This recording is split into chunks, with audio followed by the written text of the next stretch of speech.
Last weekend I left Nagano and headed over to Tokyo. Obviously while I was there I checked out some sites, like Senkakuji Temple, home of the legendary 47 Samurai. But really the reason I went there was to hit up the Pokemon centers and eat some delicious food at the Pokemon Cafe.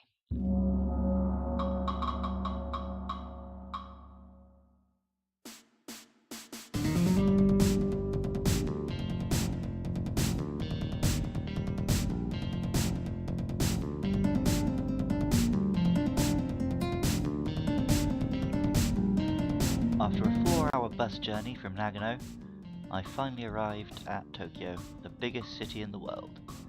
This was the first place I actually came to in Japan, but that was 8 months ago now, and it's a very different experience being in Tokyo while I'm a little bit more comfortable and able to speak a little bit of Japanese than it was being here the first time around, and just basically being terrified at the enormity of it and the stupidity of moving to Japan on my own, unable to speak Japanese.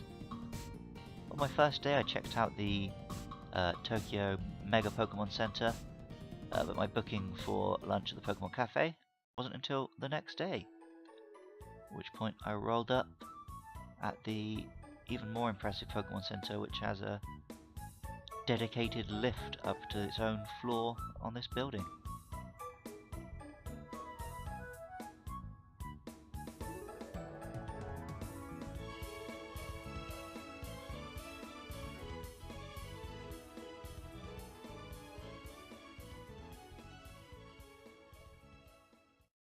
After 5 or 10 minutes standing in a queue, which it turned out I didn't actually need to be in, I finally walked in, and I sat down where I had a little tablet which I could use to order my food and drinks and sweets.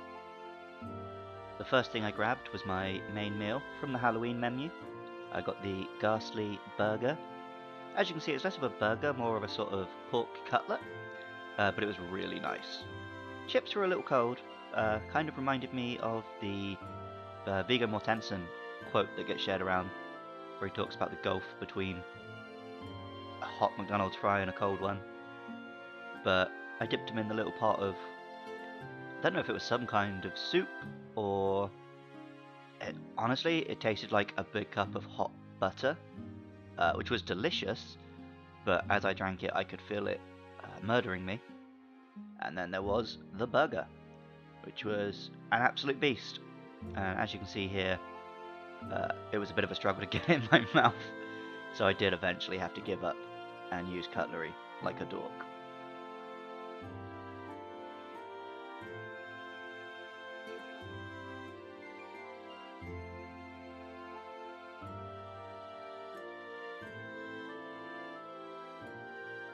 At one point I noticed that the woman next to me had some hash browns which she wasn't eating, but I couldn't come up with a way to politely ask a stranger to share their hash browns with me, so I had to go un-hash browned.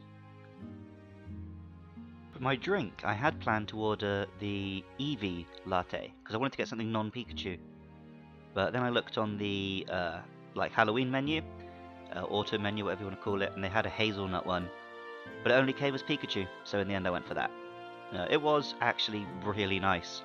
I assumed, what with it being Pokemon themed and hazel, it would be like a super sweet, sugary drink that just tasted of hazelnut. Actually, it had a really nice, strong, sort of roasted coffee flavour, so really pleasantly surprised on that one. And halfway through the meal, Eevee came in, gave a little tour. All the kids got super excited. When I say the kids, I do of course mean us as well. To be honest, it was like 70% grown adults with just a couple of families in there, and everyone was super excited to see Eevee. It was lovely. For dessert, I went for this little, I guess you'd call it a souffle. The menu described it as a cheesecake, but it tasted more of sort of an egg flavour than cheese. Really soft, sort of delicious texture to it. Yeah, proper good. Big fan of that one.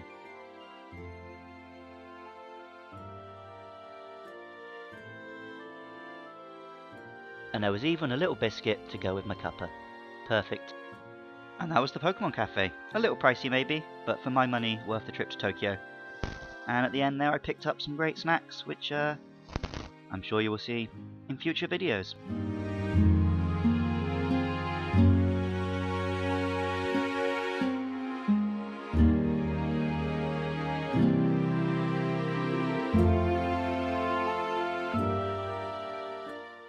Chili, chili, chili, chili, chili, chili, chili, chili, chili, chili, chili, chili, chili, chili, chili. Mountain in Nagano, Japan. I'm gonna pop some pills and I'm gonna go on a trip.